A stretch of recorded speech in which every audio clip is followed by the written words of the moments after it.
I think this is where accountability has to shift. I grew up in an environment where you need an accountability partner, and what they meant was you need somebody so you stop looking at porn. Yeah, that's all it was about. I'm keeping you accountable to manage that sin, or I'm keeping you accountable to not do that anymore. And I think it's got to shift for I'm not interested in keeping you accountable not to sin. I'm interested in keeping you accountable to be on mission with what God has called you to do. You're listening to Men of Faith, the podcast dedicated to calling men up and not out. Join me as we live a life dedicated to our God.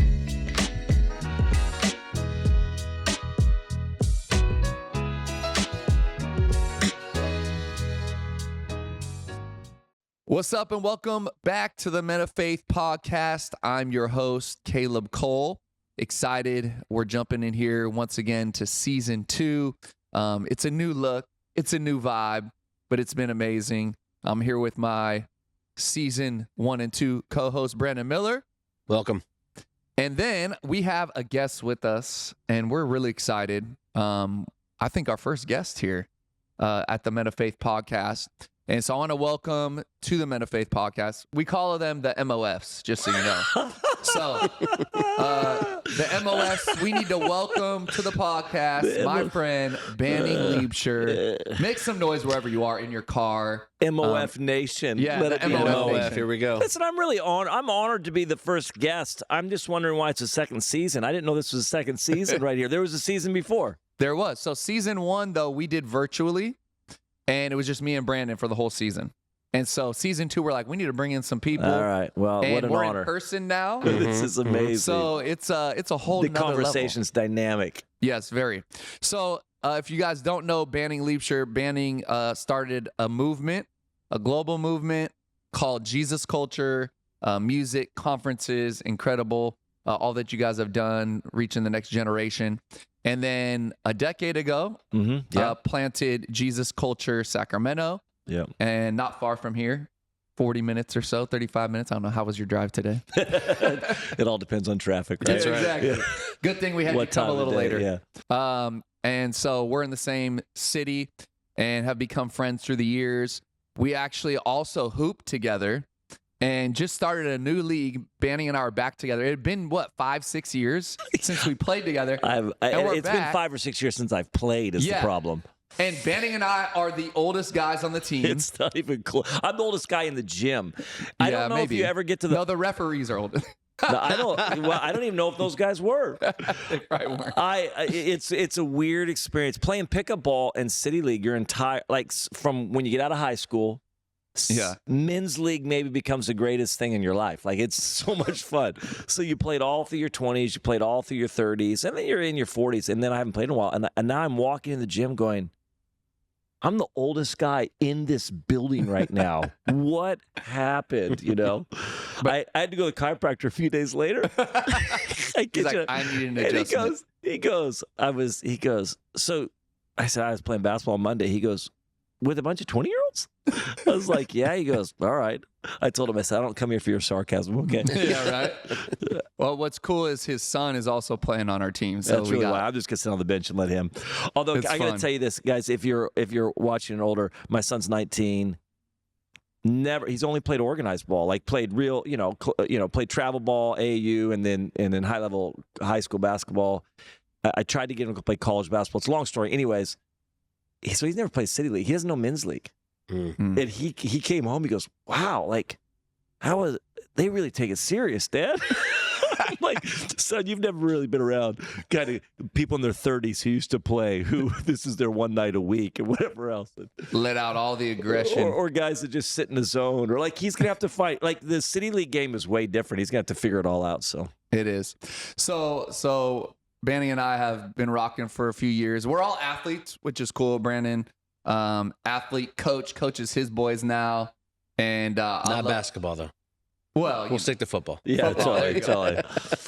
But I love, that we've been able to connect on different levels. Agreed. But today, Brandon and I wanted to have a conversation with you just about revival. I know that's something that you've carried in your heart for the country, for the world, for young people, for the next generation, but also I think it's something that we need once again. And so our podcast is obviously for men, predominantly men listening, although recently we've heard that wives are listening as well, which is cool.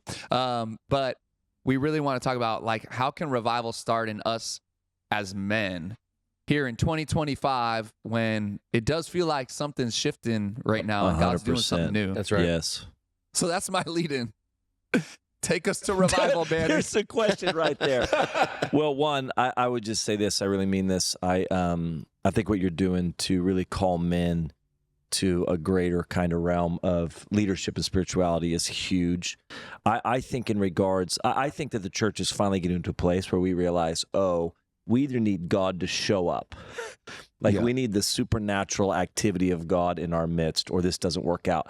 Now, we're in California, so there is some level. I'm with friends in the South, and it's I don't even fully relate to them, honestly. You've got friends that pastor in the South, and you're like, okay, because in California it feels a little bit more post, and it's a little more, I feel like I'm in Babylon most of the time, Yeah. So I do think that there's something that goes, we need God. Like, we're not going to organize more. We're not going to I'm not going to be a better communicator. I need God to show up. So but in the midst of that, we're seeing God stir the hearts of men in particular and really challenging them and calling them to step up, to lead, to pray, to give themselves fully. And I think these are the stats that we know. When I first started pastoring, so I come from Bethel, which is a very unique environment because so many people have moved to be there. And it's just a different environment. In Redding. Yeah. So I come down here, we have our first Mother's Day packed. A month later we have Father's Day, and it wasn't like empty, but it was significantly lower. And I called a couple of my national pastor friends. I said, what's going on? They're like, are you serious? You don't know? I'm like, what do you mean? What do I not know? They said, they said Mother's Day is one of the largest attended Sundays of the entire year. Father's Day is one of the lowest attended Sundays of the year. I said, why is that? They said, when mothers have a card to play, they get their whole family come to church. Which, if you remember on Mother's Day, there's adult kids that show up to church that you don't ever see, but their mom goes, you want to love me for a Sunday? Show up to church with me, right? Yeah. But they say when dads have a card to play, they use it to go fishing or stay home or go golf. Yeah. They don't use that card to go to church with their family. It's interesting. And something in me was like, dude, that's not right at all. But that's like, it was like common knowledge. Like, everybody knows this, right? The women are even when you write a book, the publisher will go, hey, listen, make sure that a middle-aged charismatic woman will read this because that's who buys books. Wow. Literally, they're talking about like, hey, if a woman isn't going to connect to this, you're probably not going to sell that many. That was exactly what our publisher told us. We wrote a book. Exactly. Yes. You're writing to a woman. Yes. And something inside of me, when I heard those stats about, well, make sure you write to women because they're the ones that are actually buying books and wanting to go deeper spiritually, Father's Day, and something inside me goes, no, this is not like, we're going to change this. We're going to actually see men step up with hunger and passion and leadership and desire and sacrifice, and we're seeing it. I know you guys are. We're seeing like men step up. We have a morning's men's prayer gathering, and they are responding. Like they are, I want to pray. I want to stand on the wall as intercessors. I want to lead in my family. I want to believe God. So, all I have to say is when it comes to revival, I actually think that the Lord's doing something significant. And I think part of it is he's saying, men, I've got to get you to a place where you're actually going to step up and stand on the wall and lead. And it's maybe something that we haven't seen as much. Wow. That's a really long answer. No, I mean, I think for me, hearing that we need to get men to that place, but you also saying, but it's happening. It's happening. And are you seeing that across the country, or are you seeing that in your local environment and context? I would say that I'm seeing it obviously mostly in my local context. I'm in it. So we just did 24 hours of prayer, and we do 24 hours of prayer and worship. We have, as most churches do, we're in the middle of a fast in the beginning of the year, but then in the middle of it, we just do kind of 24 hours of continuous prayer and worship. And to see the men that showed up. 2 a.m. I do the 2 to 4 slot. 2 a.m., the men that walked in that room to say, we're gonna pray and we're gonna sacrifice. So we are actually seeing it happen. But I also think it's stirring. I think it's stirring across the nation. I mean, I don't know if we want to have this conversation here, but society right now obviously is very much, it's feminizing men. Yeah. I mean, we've had this. I mean, this is why so many men are drawn to, I can't even say all the names of the guys, the Petersons and the Rogans, and then there's those other guys that are even more like kind of super crass or whatever. Like there's these young men that are like very much... Tate, right? Yeah, Tate, thank you. Albert Tate or something? Yeah, listening to these guys who are like... calling them to be men, you know, that type of thing. And I think the church, though, is responding as well. And I think that so much of that secular world, there's a message that's resonating with them. I think it's off, if that makes sense. But I will say, I think there's something stirring in particular amongst men. I think the church is stepping up and responding to really just calling men to say, no, like you're going to be somebody who prays. You're going to be somebody who leads with faith. You're going to be somebody who gets emotionally healthy. Yeah. There's a whole nother ball game. I mean, just men are just so emotionally dysfunctional. Yeah. And so that we have all these unhealthy coping mechanisms and these patterns in our life that are destructive. And I see a whole movement among men saying, no, we're going to go get that fixed. Yeah. We're going to go get that fixed, so... Yeah, within our context, I'm just thinking about our church. Yes. I just see this like rising hunger to like, I want more of God. Yes. I want to know how to lead my family better. Yes. Know how to lead in my church better. Just give me a chance and call me higher. And that's what we do in our podcast is at the end, we have a call up, not a call out. Yeah, so we call the men up. I love it. And here's your call up for the episode. And so we'll do that at the end today. But I think that that's what the men, at least in our house, and I'm more, focused just here. Yeah, I love it. In my ministry, is there's just this rising hunger to like, I'm still a man. I still want to be a masculine guy. But I'm going to defend. I'm going to protect. I'm going to provide. Yeah. I'm going to go to war. 100%. Yes. And I'm watching the guys that are stepping up are actually drawing other men right now into our house. I'm thinking specifically about one guy in our church, and every week he's bringing another young, like early 30-something-year-old guy, maybe late 20-something, and they're new to faith or they have no faith background. Yeah. And they're like, there's something different here. There's something different in the men here because they're healthy and they're pursuing good relationships with their spouses and being good fathers. And yet they're leading and they're allowed to be masculine, because I think there is this cultural thing that has happened that we're pushing back on right now, that feminized men, that said that all masculinity was toxic. And we talked about this, Brandon, a few episodes back.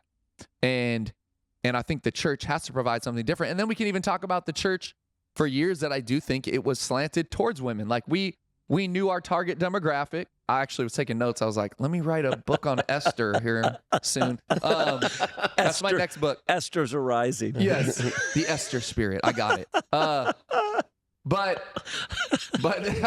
it was sorry. That's terrible. My next two books, Esther and then Ruth's Anointing. They're coming by Caleb Cole. But I think that, what am I even saying? But I think for years, the church even felt like it was a feminized, focused environment.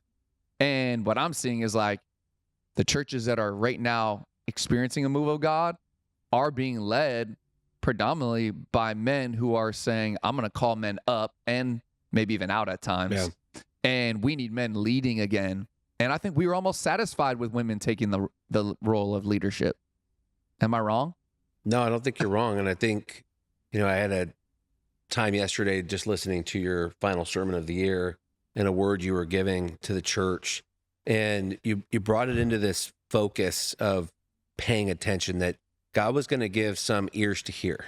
Yeah. And this message that we're talking about, it seems to be one that's resonating. I have friends that pastor around the world, and it seems to be a call out. I was in Uganda a little while back, and we had a real men's conference, and they were bringing men in from the villages to really establish, here's what it means to be a man, and everything you were saying, being a protector, being a provider, being a spiritual leader. And yet what they deal with there and what we can relate to is we have so much competing for our attention.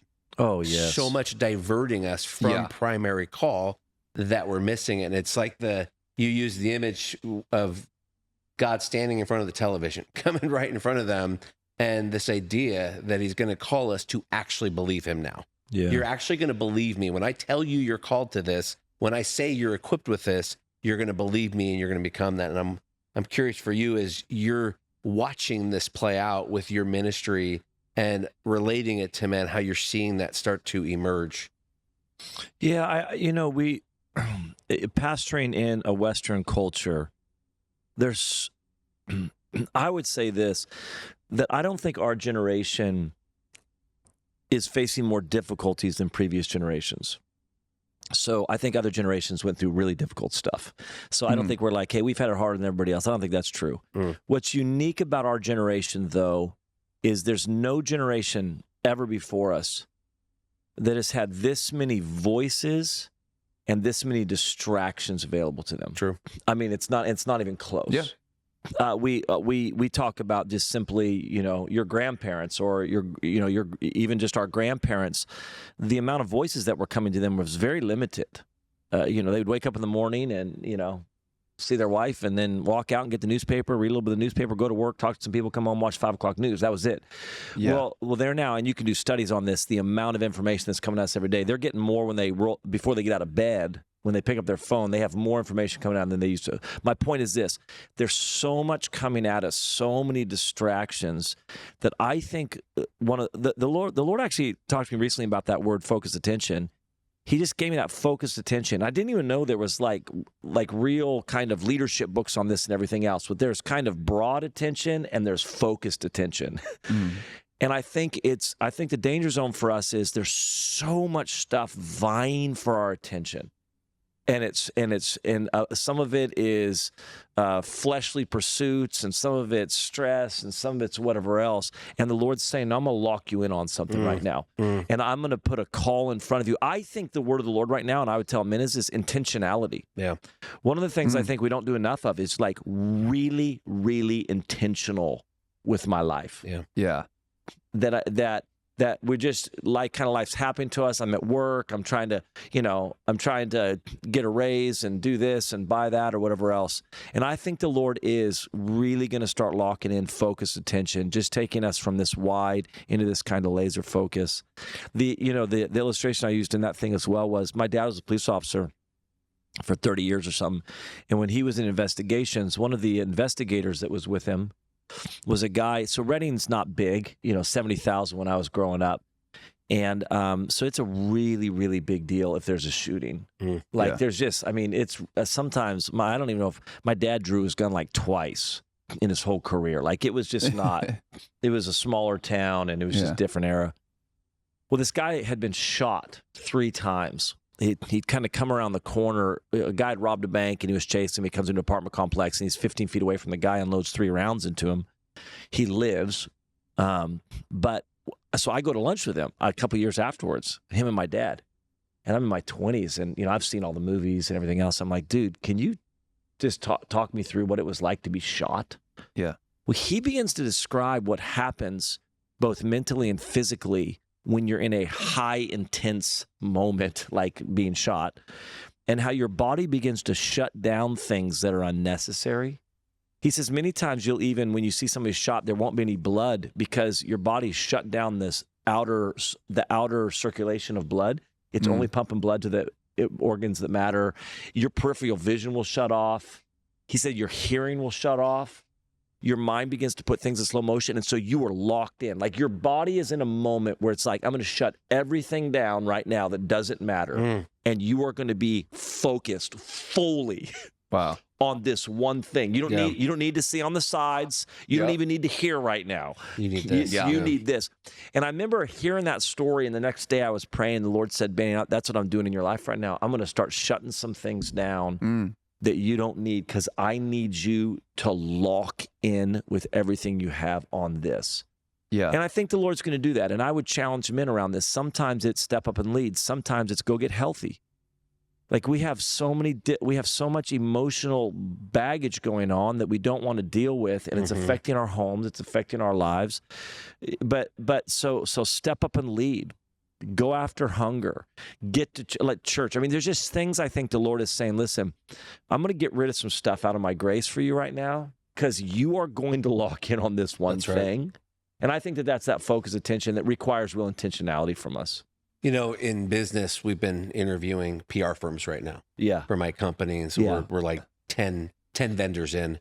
And the ones that catch our attention are the ones that help us to understand the most valuable commodity on earth right now is human attention. That is amazing. It is the number one most valuable commodity that we are competing for. Dude, I love that. So what they're literally saying is if you can attract attention, you've increased your value of your business by X-fold because now you have what vendors want. You have what people are looking for.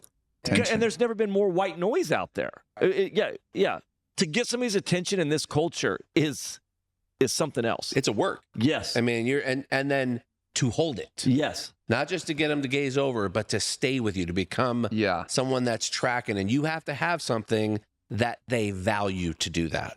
Yes. And I think what I'm hearing in this conversation is I feel like the call of God is he's changing what we're valuing. Yeah. That we're starting to actually put premium on kingdom valued principles. Yeah, that's and realize what am I chasing after? What is this?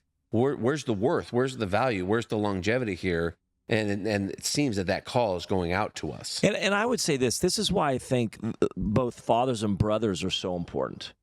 Like spiritually speaking. Yeah. It's very, very hard to do this on your own, if not impossible. I agree. In regards to, because I would say this, whatever God's called you to, it takes a massive amount of courage. I'm talking about so I would say there's two calls that everybody has. We'll talk to men. There's two calls you have. One is a call to be and one is a call to do. Yeah. So God's called you to be someone, be a healthy father, be a healthy husband, be a spiritual leader, be a man of prayer, whatever else. God calls you to something, to be something, and then he calls you to do something. The invitation to partner with him on what he's doing in the earth. This is why guys that are leading outside of the church context, trying to get them connected to what you're doing is part of God's plan in the earth. That what you're doing has to have the concept that it's partnering with the purposes and plan. So what you're doing in your business, it is in partnership with what God is doing in the earth. Amen. And he's saying, listen, I have something for you. He's the ultimate coach, right? He's like, here's the game plan, and this is the part that you're going to play in my game plan in the earth. Right. Both of those things take a massive amount of courage. Yeah. And this is one of the things with men that I realize is when they really begin to lean into the call of God, the call to be and the call to do. I want to start a business. I want to go after this thing, whatever else it is, right? It takes a massive amount of courage. But I would say the call to be takes more courage. Like it takes such a massive amount of courage to actually go, okay, I've got 3 generations of dysfunction in my in my line. My great-grandfather, my grandfather, my dad were broken sexually, come from divorce, didn't know how to emotionally connect, weren't spirit, whatever else it is, right? So I've got some work to do. If you don't have, so this area of focus, if you don't have fathers and brothers in your life who are legit just coming alongside you and going, hey, 1, challenging you, 2, encouraging you, and just saying you have what it takes. You look at Scripture, and the Lord consistently was attaching. So Joshua has to go in the Promised Land. He puts Moses with him. Yep. Paul, he puts Barnabas with him. David, he puts Jonathan with him. There's these constant things where there's these men that come alongside men and say, you have what it takes. And when we want to give up, when we don't want to go after it, there's just fathers and brothers in our life. So I don't know, that's a different, but as you're talking, I'm thinking been a theme all through season 1. Yes, because you cannot do, I don't think you can actually have the level of focus that you need to have apart from some men in your life. Yeah. Absolutely. You're going to get off course. You're going to get off course. The the challenge that we've been given to guys is that they find community, spiritual fathers, brothers to run this life with. That's what season 1, it just kept coming back. That we probably did that call up like 20 times, but I mean, that was like the theme. Yeah, season it was 1. the theme. Well, it's the word of the Lord. For sure. And I think that it was spurred in my heart when we asked a question at one of our Brotherhood nights of, if you were at your bottom, if you hit rock bottom, would you have someone to call? And the majority of the answers in all the groups that met was no. It was over 50%. No. Was no. I would have no one to call. Wow. And I think that as men, we're doing things alone. And I do think it's cycles, like you said. It's going back generational. Yes. And so yesterday I preached on the new wine and new wineskins, right? And I talked about how if we're going to get the new wine from the Lord, which I do think we're in a season right now where he's pouring out something new on his church and on his people and on the men and women of his house, then you have to be a different wineskin, right? You can't be the same. I can't be the same Caleb and get the new wine that the Holy Spirit wants to pour out on me. And so I asked them this question. I asked them a few questions, but I asked them this: what's something you need to start? And, it's New Year, so that's easy. I think we all know we need to start some things. But I think the harder question that I asked, and why I added the word courage, which you've been saying this whole time, I said, what is something that you need to, with courage, stop? Yes. Because it's harder to stop things. It's harder to stop cycles of dysfunction. It's harder to stop shutting down emotionally when you get home and not talking to your wife about anything and not talking to anyone else about anything. It's harder to stop pornography. It's harder to stop cycles of sexual dysfunction. It's harder to stop like all these actions than it is to start something new. Like we all start new things. And I think what you were talking about with that is this courage, the courage to be. Yes. And then the courage to be in community too. Yeah. It's the only way that we can stop the same cycles that I think the men before us even modeled for us, that we're trying to change so that marriages will be healthy again. Yes. It takes so much courage to be vulnerable. Yeah. I mean, to really let somebody in your life and see what's going on in there, it just takes so much courage. And I think that, this is what the Lord's calling us to. I don't think we're going to see men step up as leaders. I don't think we're going to see men step up. And I'm not even talking about leaders in church. I'm talking about leaders spiritually in a community and in a city. Yeah. We've got to have men. I think that we've got to have men that are covering, like legitimately saying, I am covering you and I am praying for you. Yeah. But my point is, it takes a lot of courage. It takes a lot of courage to get healthy. Can I just tell you right now, it takes a lot of courage to get healthy. Because you're not doing it alone. Yes, because you can't do it alone. So it's just super vulnerable and it's embarrassing and it's, I mean, I'm 48 years old and I'm like, am I still working through stuff that I was dealing with as a 16-year-old? Right. Like, I'm a grown. I'm 49 and I have the same question, brother. Yeah. But you're right. You're in that thing of like, and so it's just, it's embarrassing, or there's this concept that as men, you shouldn't have to need other people. I don't know where this comes in, but somehow needing other people is a sign of weakness. Even in the American culture, we have this concept of a self-made millionaire, which is this, like, I made it on my own, didn't need anybody.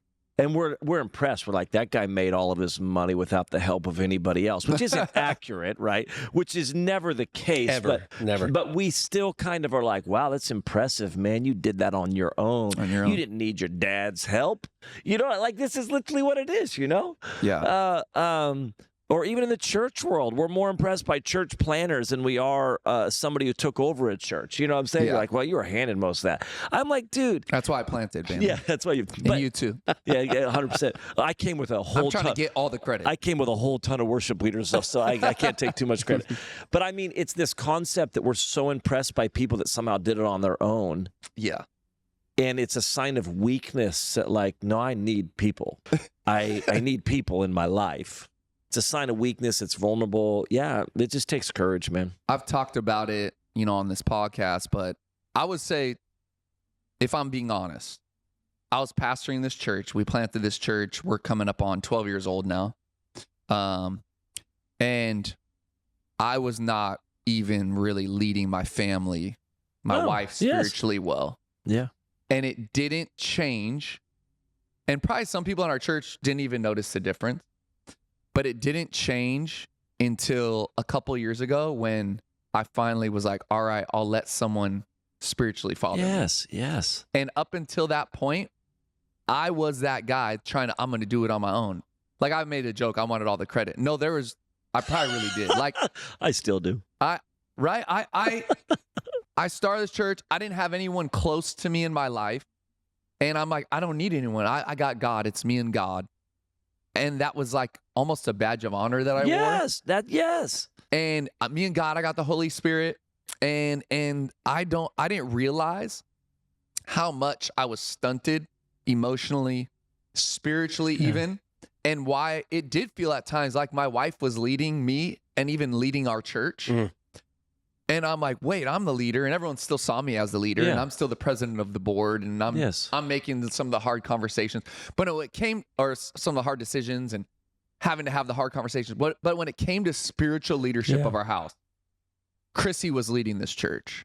She was leading me. Yeah. And I didn't know why. Because I'm like, I'm in the Word every day. And me and God are like this. But it was because I had no one close enough to me to challenge me, to hold me accountable, to call me out for my own dysfunction, to challenge me to get healthy emotionally. And when that happened, then my wife and I's relationship got so much better because emotionally I started connecting to her.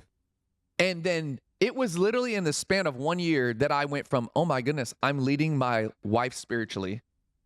And now I'm leading this church spiritually. Isn't that amazing? That's incredible. No one would have probably even known it. Yes. But I knew it. But it's very obvious. Being someone who watched that, it's not only obvious what happened in you if you're paying attention. Yeah, of course. But it's also obvious what's happened in the men in our church. Yeah. Because what's happened now is Caleb, through leadership, is setting an example of it's reasonable to ask for help. It's reasonable to get some people around you, leaders to guide you, to find a mentor. So we now have this situation where men are coming forward in pace to say, here it is. And it's always interesting in God to listen to the repeated messages, right? In sales or leadership, they tell us repetition always equals significance. Yeah. So whatever you want them to remember, just keep saying it over and over in different forms. So God does that to us. Doesn't he though? He's like, you didn't get this yet. Let me say it again. That didn't work. Let's try this circumstance. And that reality that it's clearly a message that's reverberating. Well, and like you said, it's reasonable to need help. It's reasonable to go to therapy. Yeah. It's reasonable to say I'm broken and I'm stunted emotionally from when I was 12 years old and I went through this trauma, which I did. Yes. And yet that was something I would never talk about or own or even acknowledge. Mm-hmm. But it took God bringing someone and me humbling myself finally saying, you know what? I actually need help. Yes. You just need fathers and brothers in your life. Yes. Pouring into you. The independent thing just won't work. And I think right now, I would venture to say that the men listening to this right now, because what you're saying, the Lord's been trying to get their attention. And I said, God, I don't want to be somebody that you have to just scream at me to get my attention. The illustration of, my father-in-law is just, my wife had to just go stand in front of the TV waving her arms so her dad would pay attention to her because when he was watching TV. But like, Lord, I want you to be able to get my attention. I don't want you to have to scream at me or have some life circumstance that comes so hard to get my attention. I want to be tender enough. But the Lord is trying to get men's attention. And he's trying to say, I want to do something right now. And I think that we have to think generationally too. I mean, I think this is the sobering part for me, is that whatever I'm not willing to deal with, my kids are going to have to deal with. Yeah, that's a fact. So either I actually think I would really encourage men with this. Some of the men, you don't have to be prophetic to say this. They're coming from, divorce in their lineage, dysfunctional sexuality in their lineage, anger in their lineage, really unhealthy coping mechanisms, whatever else it is. And I think there's something so I think it's an honor to be a pioneer. Mm. So I think I go, I'm going to be a pioneer, and I'm going to go do the work of health. Yeah. And I may, and one day, 4 generations later, there's going to be some great-great-grandson somewhere who says, I come from a long line of healthy, thriving, strong, faith-filled intercessor men. And Amen. It was my great-great-grandfather that actually did the work that was needed. And I think we have to begin to think that way. I think that we have to go, what an honor that is. Mm-hmm. You know, what an honor it is to be able to do that. But it's a lot of work. It's a lot of work. I've heard that described as the go first anointing. Yeah. You're the one that, if you're going to go first, you're facing the headwinds, the hardest challenges. You're the one that's got to step in the water first. Yes. And yet in talking to men around the world, you're hearing more of that call out. I happened to be in India a month ago at a wedding, which was phenomenal. They do weddings well. They do weddings well. I've never seen 1,000 people at a reception before. That was it's incredible. But just the call up at the Sunday service that I hear this pastor who's been at it for 50 years and his call up to men and their same reality that what we're saying here today, I'm hearing there. Yeah, it's in the crazy. Same call out for men to be okay needing other men to come across the line and to take steps that previous generations in their context have never taken before. Yeah, it's incredible. Well, the 2 words I heard from you, Banning, and in this conversation is intention and attention. Yeah. And I think that those are 2 words that in my life I've seen because of those in action. 100%. Yep. Everything's gotten better. Yeah. And I think that's my heart for these men is like, we don't want to stay the same. We need new wineskin, right? But it's not just for the next generation, although it is. Yeah. But it's also for us. Oh, 100%. Like, imagine life where you and your wife are more connected than you've ever been, right? And there's health there. Imagine life where you and your children have a deep level of connection and intimacy. Imagine life where you have brothers that if you're at your darkest moment, you can call or just do life with and have fun with and connect with. Imagine life where there's someone coaching you along this journey of fatherhood and parenthood and being a husband. Like, this is what we need, but it takes intentionality and it takes us putting the focused attention onto it. And I don't know that guys know how to do that. And I think that that's the challenge is like, all right, we're telling you that this will better your life. But I guess my question for you and you too, Brandon, is like, where do some of these guys start who are like, I'm doing life alone? Where do they start? Honestly, it's an interesting thing because what you're saying is true. We have such an independent mindset in the Western world that is so foreign to other cultures. So we think we're going to go do this alone. Other cultures would be like, they don't even think like that. They're like, you go together with people, So I think where you're going to go with other people. That's right. That's just a given. Wherever you're going to grow, you're going to go with other people. Here's what I would say. I think intentionality is really based around this. First of all, it's not real hard if you're in a church, there's other men to connect with. I mean, in our world, there's men's groups you can go to. So, if you just stop making excuses and show up to some stuff. But I also I don't know what it was. For me, leadership, Maxwell, I don't even know. I think he said this in his book, but in Developing a Leader Within You, it just stuck with me. I read that book 25 years ago or whatever. He just said, leaders don't wait for phone calls. They make phone calls. That's right. And everything in me wants to be a leader, right? So I'm in my 20s going, so I don't wait for people to call me. I'm calling in. I'm going to call somebody and go, hey, can we go to lunch? I was calling fathers saying, can we go to lunch? Yeah. And we'd go to lunch and I'd say, hey, I'm interrupting their life. Here's what I would do with fathers. Let me just give you a little bit of input with fathers. Or even fathers, they don't even have to be older than you. These are men that are further down the road than you that walk in wisdom. You know what I'm saying? I would interrupt their life because I believe this with all of my heart. I am the absolute best soil you could sow a seed into. There's not better Boom. soil that you can invest in, and here's why. I'm going to do something with what you give me. That's right. So as pastors, you would be able to say this, Caleb. People that come to us and drain our lives are not the ones that come to us and we give them input, and then they go and do something with it and come back and go, dude, listen, man, I implemented some of that stuff in my marriage. You wouldn't believe what's happened, or I did this at work. I'm like, dude, I want to meet with you some more. Yeah. It's the people that listen to us, don't do anything with it, go away, nothing ever changes. I'm like, dude, you just drained the life out of me. I don't want to meet with you. Yeah. So I have that context, but I get paid for it. Totally, that's it. And then but then they come back around and it's, I can repackage what we said the last time. Oh yeah, no, exactly. And It's you easy. can pay me more for I don't it. even we're have to, still gonna. I don't even have to work harder. Yeah. Well, so I'm saying I'm moving towards men. This thing where I'm like, I'm just going to wait for men to move towards me. No, I can move towards men. I've got a phone. I can move. I can walk this. I can ask somebody to go to lunch with me. I can go get coffee. And listen, the input you give me, I'm going to go do something with it. Like you're going to see, you're going to pour into my life, and you're going to see me doing something with it. And so for me, how do I do it? I'm like, move towards it. It is there, and then it is available. And I don't think you need the senior pastor to do it. There are men in our church that aren't flashy. They're not super charismatic. Yep. But I'm telling you right now, I'd go to them and say, will you go to lunch with me?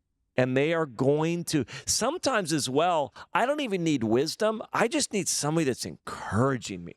Yeah. I need somebody that's going like, hey, you're going in for that job interview? I'll be praying, man. You got it. And I called you at 10 o'clock. You're going in at 11. I called you at 10 and said, listen, I felt like the Lord gave me this word for you. You're going in. And then I'm calling you at noon saying, how'd it go? You know what I'm saying? So sometimes we just need to get some men in our life. They're not even like, hey, let me, they're not even like, let me give you all the wisdom I have in life. Sometimes it's just men that are like, nope, that's not who you are. You don't go there.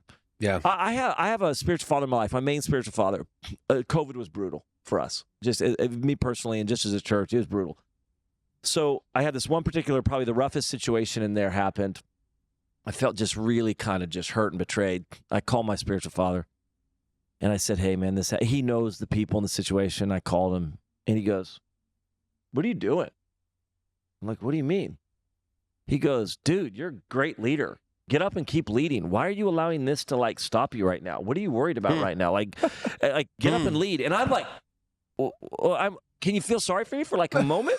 Like, is there any way you can have some level of empathy for me in this moment? And none at all. He's like, dude, you're a great leader. Why are you stopped? Why are you focused on this? Get up and go do what God's called you to do and go lead. And I want to feel sorry for myself.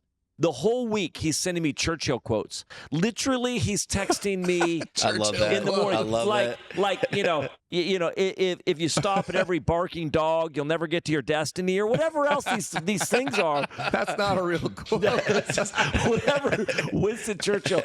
And I'm like, you know what? That's what I need. It wasn't even that he gave me wisdom. He didn't give me wisdom on how to do it. He just said, what are you doing, man? Get up. What are you doing? Stop feeling sorry for yourself and go lead. That's right. Go be them, but go be who God. You know what I'm saying? And so my point is this. I called him, though. Yeah. He didn't call me. I called him. Yep. And I'll go to lunch with this guy. And I'll do whatever. When I was in ministry, there was a guy named Ron Luce. Remember Ron Luce, Choir of the Fire? Yeah. Oh, dude. yeah. Choir of the Fire was It was it. It was the thing in the nation when it comes to youth. I mean, they were filling 2 stadiums a week, two arenas a weekend. If I was in Texas, I was young. I didn't really even have a relationship with Ron. I'd had some connection somewhere, and so I had his number. And if I was in Texas within a few hours of Tyler where they were at, I would text him, say, hey, I'm in Texas. Do you have a little bit of time? He's like, yeah, if you want to do lunch. And I would get a rental car, and I would drive a couple hours. I would have lunch with him for an hour, and I'd drive back to wherever I was. Now, I'm not patting myself on the back. I'm saying, like, I'll go get it. Like that, like I'll go get it. I love that. I don't. Yeah. And he goes, hey, listen, now, somebody may say, I got 6 a.m. Great, let's do 6 a.m. I'm going on a trip. Great. I would fly certain places with men that I wanted to connect with. Another guy named Lou Engle. He was, doing all these things. Oh, yeah. I would just fly I say, hey, where are you going next? He goes, this. All right, I'm coming. I would fly, get in a hotel, and then just carry his bags and just sit in meetings. I would just go to the meetings that he was at. And then, nothing else. I'm very low maintenance. I'm not super needy with you, but I'm going to go get it, is my point. So I would just challenge, man, go get it. Yeah. Like, go get it. You don't have to, like, a father doesn't need to come and will you be my son? And like, go move towards this stuff. That's good. Because you need it. And it really will. Okay, what you said, it will change your life. Yeah. Yeah. It didn't happen for me that way. I actually had a spiritual father. Well, I asked to Which I love. I asked to meet with him. So I did actually approach him. Yes. I asked to meet with him about something else. And then he said, you need to let me be your spiritual father. Yes. And and the Holy Spirit sent him. But you know, I just wanted to affirm what you're saying, that you go get it, because Banning will call me. And this guy, you know, I pastor a small church in Sacramento, although it's growing. Really. Yes. I'm no big influencer in any way in the church world, but here's Banning, who rolls with the Lou Angles and these big guys, and he still will call me and check in on me. And so I just want to affirm you and say, man. He's not preaching something that he doesn't practice. And I think that resonated for me, of how often I'm waiting for someone to come reach out to me in my time of need. Yeah. Like, Holy Spirit sends someone. Yes, he's like, you got a phone. Go get it. I love that. Go get it. Call someone. Yeah. And how often that's all it takes. One conversation can switch everything. Agreed. And I think I would tell fathers, ultimately I think that's what I would love to see happen, is fathers in the church moving towards people. Yes. So I would say, fathers, listen, go do it. Like, go move towards people. But I would just say to the ones that are needing that, fathers or the brothers, I think brothers should be moving towards brothers and fathers should be moving towards towards sons. But I would say this, dude, don't let that stop you. If you're hungry, go get it. I'm going to add a perspective on this that I watched play out over the last year, and it has to do with the power of mission. Meaning, if we're connecting for the purpose of connecting to build each other up, agreed, then the question has to be asked, what are we doing with this? Yeah. How are we a part of the big picture? So about a year ago, I was serving on a nonprofit board with a guy who is way ahead of me in business. I mean, way ahead. Like, helped take a company public, big, has done very well. Basically a made guy in his 30s. Yeah. And we're talking about the work we're doing, and I'm sharing with him this mission God put on my heart. It's called Mission to 1 Million. Yeah. About using the resources from our business to see 1 million people brought to salvation around the world. And so as we're talking about this guy looks at me and he goes, hey, I'm in between gigs. I want to come join your company. And I look back at him and I go, that's a sick joke. I can't afford you, bro. I have an idea of what you make. You know, we're a small company, man. You're coming from, publicly traded. And he said, nah, you don't understand. I'm looking for a mission that I want to be a part of. So 1 year later, we're at this, and this guy is lit. I mean, all he will talk about is who else can we get for the mission. Incredible. And all of a sudden it's becoming, hey man, we're not just turning right to be right, to get, in the flow of the Spirit, which is all important, and get healed and get well. But for what? What is that mission? And it might be restore your family. No, it but might I love be, that. Reach here, because if we think about my grandfather fought in World War II, he was on Iwo Jima. Yeah. And when you ask these guys, and many of them are passed now, why did you do that? It was the guy next to me. Yeah, the guy and next I was to me. on this mission, and we were trying to win. And I think men without mission, we lose purpose. I think this is where accountability has to shift. I grew up in an environment where you need an accountability partner, and what they meant was you need somebody so you stop looking at porn. That's all it was about. I'm keeping you accountable to manage that sin, or I'm keeping you accountable to not do that anymore. And I think it's got to shift for I'm not interested in keeping you accountable not to sin. I'm interested in keeping you accountable to be on mission with what God has called you to do. That's good. And I want to come along. And so listen, we need to deal with that sin issue, because that's stopping you from the thing that God's called you to do. That's right. So I would agree. I think that there needs to be a whole accountability movement that isn't, I'm like, go get an accountability partner. Not so you don't sin anymore, so you stay on task and on mission, and so you continue to move towards what God has called you to do. I remember somebody saying that we don't have a sin problem, we have a vision problem. Mm-hmm. That's good. People are dealing with sin, it's a lack of vision. So when you get somebody holding you accountable for the vision God's given you, then you want to go deal with the stuff that's undermining it. That's you right. want to deal with. I want to be a great husband and a great father. Well, then if that's going to happen, I have to deal with some stuff. But it's not about like, I just want, help me to stop, being dysfunctional in that area. No, I'm on mission. So I agree with you. I think men have to be on mission. I think you got to be on mission. You and I talked before about coaching sports. And it's the weirdest thing. You coach sports with a guy, you're going to know that guy for the rest of your life. Why? Because you were on sidelines and strategizing games and you were in the thick of battle, right? Yes. And I feel like in the church, when we think about what pulls guys in and it doesn't have to be pastor driven, right? Every single one of us in Christ have mission. Yes, and forming partnerships for mission. Agreed. You can correct me if I'm wrong, but having guys come to you saying, hey, I'm working on this thing for the kingdom and I'm trying to get here and I'd love some ideas or resources. How welcome is that meeting for you guys? Right. Oh, that's what I'm talking about. Are you kidding me? I'm 100%. Yeah, let's do it. How can I help? How do I support? What do we do? 100%. Yeah. This is every pastor's dream. People engaged fully in what God's called them.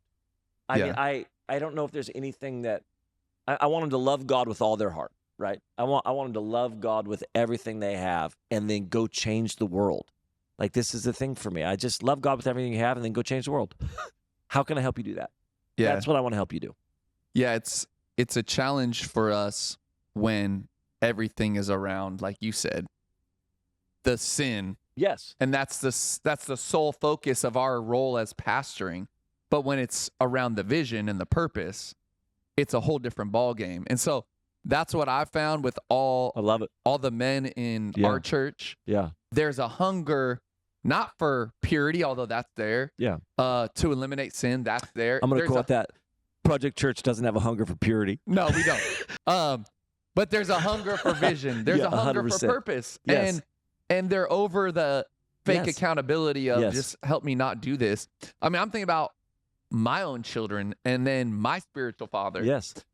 Our conversations, once in a while we touch on the purity side. I do with my boys, but more of it is about how they're living in all the areas of their life. Yes. How they're leading with their classmates and their teammates, and because I'm trying to give them vision for what it means to represent Christ in every context, but that's not what we've done in the church. Yes. And so I'm thankful that there is a renewal, I feel like, happening. I love it. Within men, a revival. Yes. Bringing it back to how we started this, happening within men, that we would have attention, intention. And I think the call up today is that men, like, go get it, right? Yeah. We need to do this together. We need to walk with focused attention, intention, purpose, but you can't do that alone. And if you're going to do it with others, you got to go get it. Yeah. And I know for me, when guys come to me and are looking for something so that they can go to another level and they're fertile soil, that's an easy coachability moment for me. Life-giving. It gives me life. Yeah, fills us up. And the ones that come and aren't, it's just, why did we meet? That's what I think. What happened to this hour that we were just in? Why did we meet? Yes. So, hey, Banning, thanks so much. Thanks for having me on, for being with us today. I really do mean this. I think your guys' church is awesome. I love our connection and friendship, and this church is really incredible. The testimony coming out of this place is making a difference. Yeah, and I'm thankful for our relationship, our friendship. Thank you for calling me. I don't call you that much, but you do call me. And you are now an official MOF. I couldn't be happier. This is a little bit of a bucket list dream for me. And is there a ceremony that happens? Is there a ring? Is there what happens? There might be a mug. Is there a tattoo? No, that's all I was gonna say. Tattoos later. Yeah. Okay. All we right. actually have a tattoo shop right next door. If you don't know, we're in downtown Sacramento. It'd be my first tattoo. So we could walk, 20 steps to the tattoo shop. And did you say your first tattoo? It'd be my first tattoo. I don't have any either. So, Brandon, you can show us the ropes. You got a few. I see them peeking right there out of your sleeves. Right there. I don't see any MOF yet, though. No, it's in the works. So it's coming. We're still figuring out. It's going to be completely across his chest, right? In Old English. Someone's going to think I joined a prison gang. It's going to be Old English MOF straight across his chest. Your wife will love it. Oh yeah. We're still working on the logo. So. Well, hey, thank you for joining us. To all the men, we're so glad you came to join us once again for this episode. just a reminder, follow us on Instagram, Metafaith Pod. We post clips, let you know when new episodes are dropping. And then if you haven't subscribed to our YouTube channel, subscribe right now. And then if this has spoken to your life, blessed you in any way, share it. Share it with some men in your life, some brothers. And then the call up today, which was, hey, go get it. Go get it. Go get it. Get those relationships. Get that brother, that father that you need. Go with attention and intention in 2025. So love you guys. Thanks for joining us, Banning. Yeah. Thank you, Brandon. Thank you. Thank you. Grace and peace, y'all.